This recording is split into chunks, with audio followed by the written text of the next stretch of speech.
Hey, si je vous fais entendre ça, ça, ou encore ça vous rappelle les souvenirs, hein? Des après-midi au fond du canapé, ou des heures d'ennui en cours. Peu importe ton âge, c'est certain que t'as déjà vu un épisode de cette émission.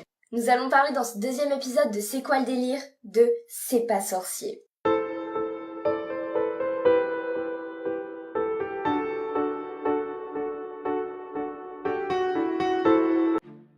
Mais dis-moi, Jamy, c'est quoi C'est pas sorcier en fait? Eh oh, Jamy!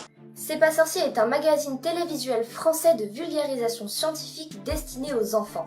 Au tout début, l'émission ne s'appelait pas comme ça, et c'était pas exactement le même concept. L'ancêtre de l'émission se nomme Fractal. Elle a été diffusée entre 1992 et 1993. Dans cette émission, Frédéric Courant et Patricia Saboureau accueillent des invités sur un plateau pour parler de sujets précis. Fractal se transforme en C'est pas sorcier le 19 septembre 1993. C'est l'arrivée de Jamy. Il présente une rubrique intitulée Le Regard. Mais à cette époque, le camion et le générique emblématique ne sont pas présents. Ils arrivent seulement le 11 septembre 1994. Donc l'année suivante. À cette époque, c'est l'arrivée de la deuxième saison. C'est l'arrivée d'une nouvelle formule. Le premier épisode a été tourné aux Francopholies de La Rochelle et il évoquait les mécanismes du son.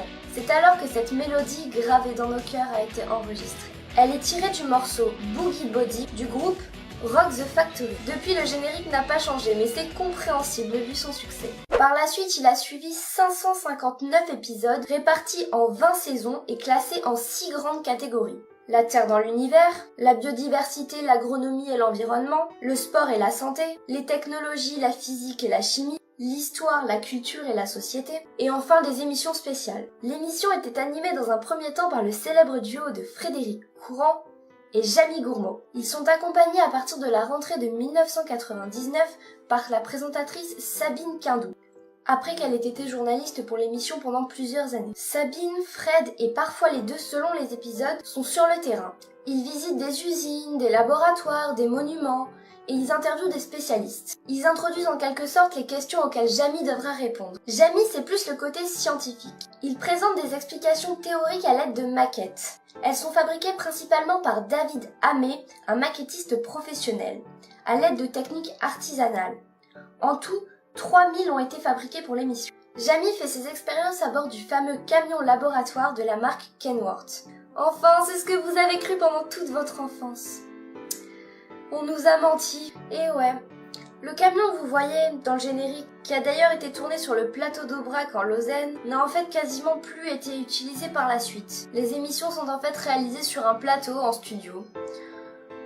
Comme on aurait pu se douter si on n'avait pas eu 8 ans en les regardant. Mais si vous êtes nostalgique, sachez qu'une maquette à 1/10 de la taille normale du camion a été commercialisée. C'est bientôt Noël, faites-vous plaisir, hein, moi je dis ça, je dis rien.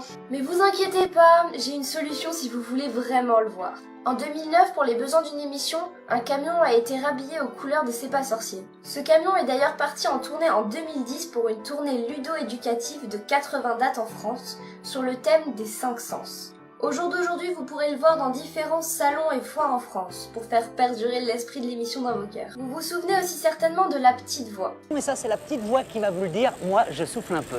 C'est ça, repose-toi, moi je vais raconter l'histoire. Elle est en fait interprétée par la comédienne Valérie Guerlain. Et pour ceux qui se demandaient à quoi elle servait, en fait, c'était censé représenter la voix intérieure de Jamy. Et Marcel, le conducteur de camion, c'est qui au juste? Dans certains épisodes, on peut voir son bras dépasser, qui attrape Jamy. Mais en fait, si vous prêtez attention au générique, vous pouvez voir que, à côté de Fred et Jamy, il n'y a personne. J'en ai fait la petite conclusion que Marcel, en fait, c'était le camion. Tout simplement, le camion. Dis donc ça. Ouais. Non, l'autre avant. Ouais, c'est vrai. Mais je connais cette tête-là, moi. Ah ouais, c'est vrai. Tu sais qui c'est ça? Tu sais que ça me fait penser, ça. C'est Marcel. C'est notre chauffeur. Eh ben vous l'avez votre suspect. Marcel.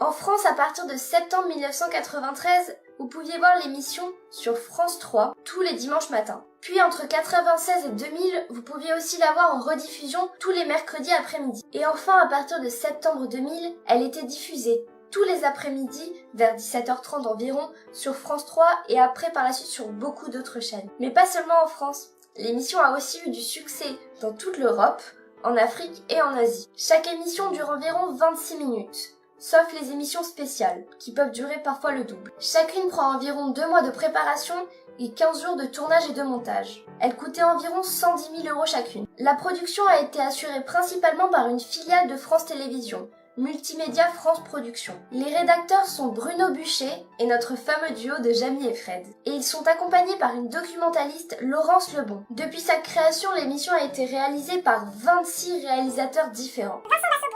Luc Baudonnière, Christine Berthollier, Thierry Bocheron, Catherine Breton, Michel Caro, Christian Cassio, Franck Chaudemanche, Christophe Chaillet, François Chaillet, Olivier Chevillard, Frédéric Courant, François David, Rémi Fourneau, Didier Fraise, Bernard Grenier, Christian Harry, Isabelle Ostavili, Pascal Léonard, Emilio Pacul, Sabine Tindou, Pascal Robert, Christophe Renaud, Laurence Subra-Moreau, Jeanne Gourmand, Sophie Thomas Gérard, Étienne Toussaint et Patricia Saboro. Ah, ça intéresse personne, c'est ça? Comme l'émission qu'ils ont tentée en 2012 en fait. Vous savez ce moment où ça, c'est devenu ça. Ce moment où ils ont eu l'incroyable idée de moderniser leur concept. Ce moment où les jolies maquettes dans le joli camion sont devenues des représentations 2D et 3D.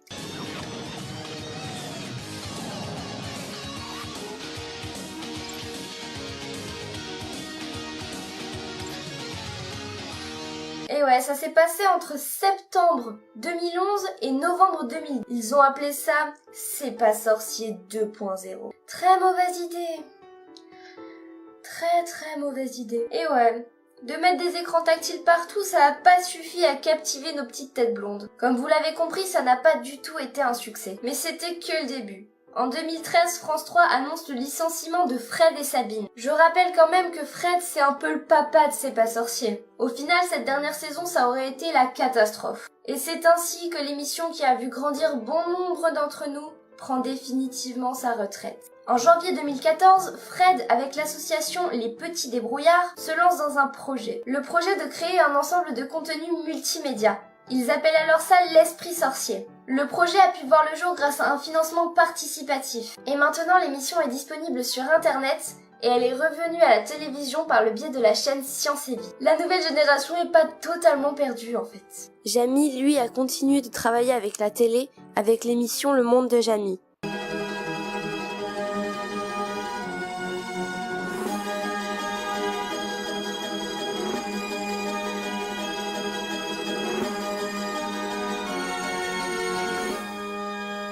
Tout au long de son histoire, l'émission a reçu de nombreuses distinctions. Le 7 d'or de la meilleure émission éducative en 1999, puis celui de la meilleure émission de jeunesse en 2001 par exemple. En 2011, Fred et Jamie ont été élus docteur honoris causa par l'université de Mons en Belgique. Ce grade distingue une personne pour sa contribution dans son champ d'expertise dans tous les domaines du savoir. Le 9 décembre 2011, ils reçoivent également le prix du chef d'état-major de la marine. En effet, depuis sa création, 7 sujets de C'est pas sorcier ont été consacrés à la Marine nationale. Le succès de l'émission ne s'arrête pas à nos écrans. En effet, il y a eu bon nombre de produits dérivés. Des DVD, des jeux de société, des livres pour enfants ainsi que 4 jeux vidéo. Avant de vous laisser un dernier petit fun fact. L'émission a pris une telle ampleur qu'une marionnette de Jamie a été créée pour les guignols de l'info. Ce fait totalement inutile montre quand même qu'ils ont réussi à se faire une place de choix dans la culture populaire. Ah d'accord, Jamie! Sur ce, je vous laisse, gardez votre âme d'enfant et restez curieux.